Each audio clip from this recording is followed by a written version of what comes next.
कर सजनवा रे।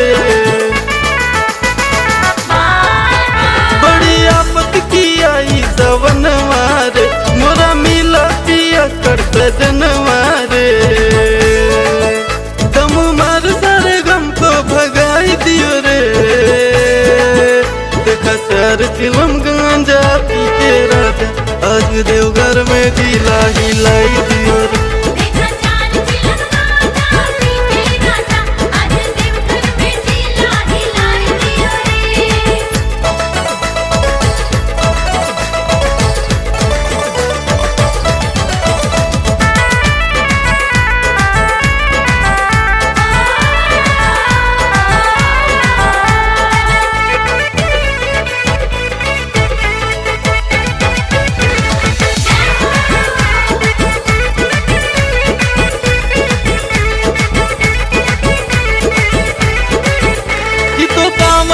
टांगा खूंटी पे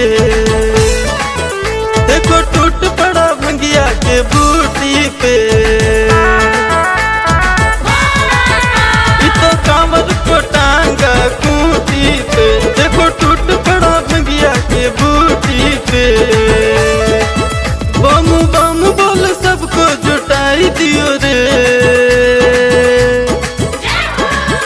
देखा चार चिलम गांजा पी के राजा, आज देवघर में ढीला हिलाई दियो रे।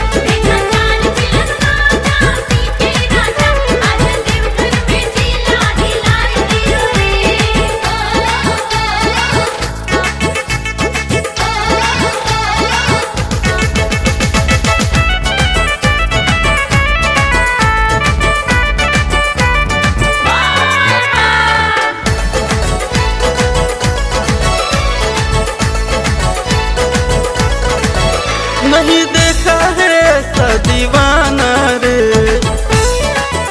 भोले भक्ति मगन मस्ताना रे।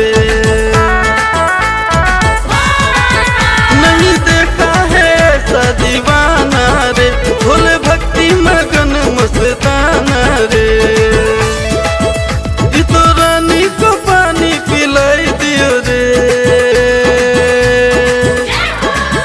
देखा चार चिलम गांजा पी के राजा, आज देवघर में ढीला हिलाई दियो रे।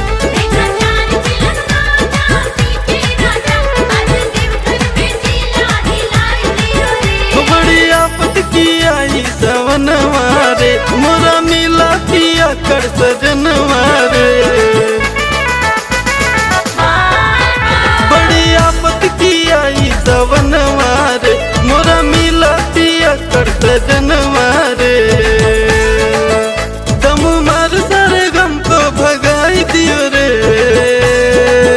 देखा चार चिलम गांजा पी के राजा, आज देवघर में ढीला हिलाई दियो रे।